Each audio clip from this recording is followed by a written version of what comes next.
CM Rekha Gupta ने राजधानी में हरियाली बढ़ाने के लिए शुरू किए गए अभियान को नई गति देते हुए कहा है कि दिल्ली में 70 लाख पेड़ लगाने का संकल्प अब पूरा करने का समय आ गया है।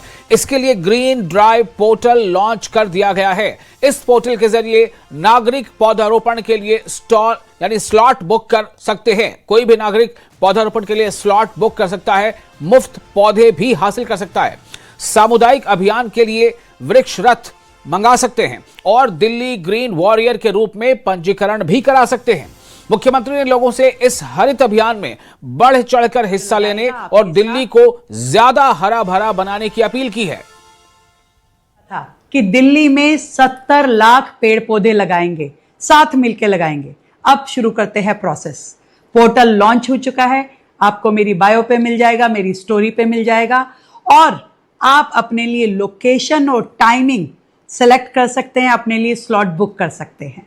आप आसपास की किसी भी सरकारी नर्सरी पे जाकर के प्लांट्स भी ले सकते हैं। और अगर ग्रुप प्लांटेशन करनी है तो पोर्टल पे वृक्ष रथ को इनवाइट कीजिए। आपकी बताई हुई साइट पर, आपकी सोसाइटी में, RWA पे या इंस्टीट्यूशनल एरिया में आकर के पेड़ लगाएगा आपके साथ और पूरी हेल्प करेगा। और 7 तारीख को आदरणीय गृह मंत्री श्री अमित शाह जी इनॉग्रेशन करेंगे इस पूरी मेगा प्लांटेशन ड्राइव का। मिल करके पेड़ लगाएंगे और आप अपने आप को रजिस्टर कर सकते हैं दिल्ली ग्रीन वॉरियर के नाते भी, कि सरकार जब भी प्लांटेशन करेगी आपको इनवाइट कर सकती है। हमने कहा था कि पॉल्यूशन को चारों तरफ से घेरेंगे। EV पॉलिसी आ चुकी है, कूड़े के पहाड़ लगातार कम हो रहे हैं और ये मेगा प्लांटेशन ड्राइव जो दिल्ली को हरा भरा करने के लिए मदद करेगी। ये है आपके एक वोट की ताकत। आइए मिलकर के दिल्ली को हरा भरा करें। और दिल्ली सरकार ने वित्त एवं लेखा विभाग में पारदर्शिता, जवाबदेही और कार्यकुशलता बढ़ाने के लिए बड़ा प्रशासनिक फेरबदल किया है। मुख्यमंत्री रेखा गुप्ता के निर्देश पर 5 वर्ष या उससे अधिक समय से एक ही स्थान पर तैनात 52 अधिकारियों का तबादला किया गया है। इसके साथ 23 डिप्टी कंट्रोलर ऑफ अकाउंट्स और 29 सीनियर अकाउंट्स ऑफिसर्स को नई जिम्मेदारियां सौंपी गई हैं।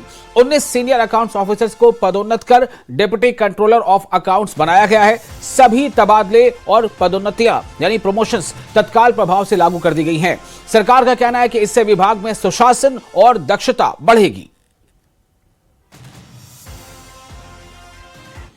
दिल्ली को ज्यादा हरित, आधुनिक और रहने योग्य बनाने के मकसद से उपराज्यपाल ने DDA की उच्च स्तरीय सलाहकार परिषद की बैठक की अध्यक्षता की और दीर्घकालिक शहरी विकास रणनीति की समीक्षा की। बैठक में आवास की कमी, अनधिकृत कॉलोनियां, झुग्गी बस्तियां, ट्रैफिक जाम, प्रदूषण और जल संकट जैसी चुनौतियों पर चर्चा हुई।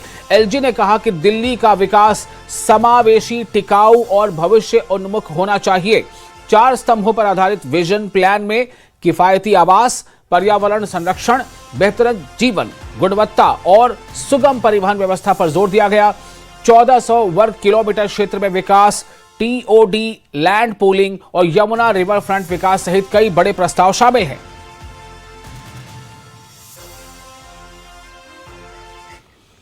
दिल्ली की सीएम रेखा गुप्ता ने आज मुनक नहर क्षेत्र में चल रहे विकास और सौंदर्यीकरण कार्यों का निरीक्षण किया। बता दें कि छठ पर्व से पहले मुनक नहर को पूरी तरह स्वच्छ बनाना सरकार का मकसद है।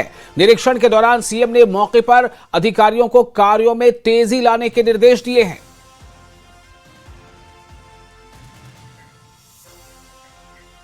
दिल्ली के LG तरणजीत सिंह संधू ने DDA के साथ बैठक की। मीटिंग में राजधानी के विकास को लेकर मंथन किया गया और विकास का रोडमैप तैयार किया गया। बैठक में दिल्ली के सामने मौजूद सबसे बड़ी चुनौतियों, आवास की कमी, अनधिकृत कॉलोनियां, झुग्गी झोपड़ी बस्तियां, ट्रैफिक जाम, प्रदूषण और जल संकट पर विस्तार से चर्चा की गई।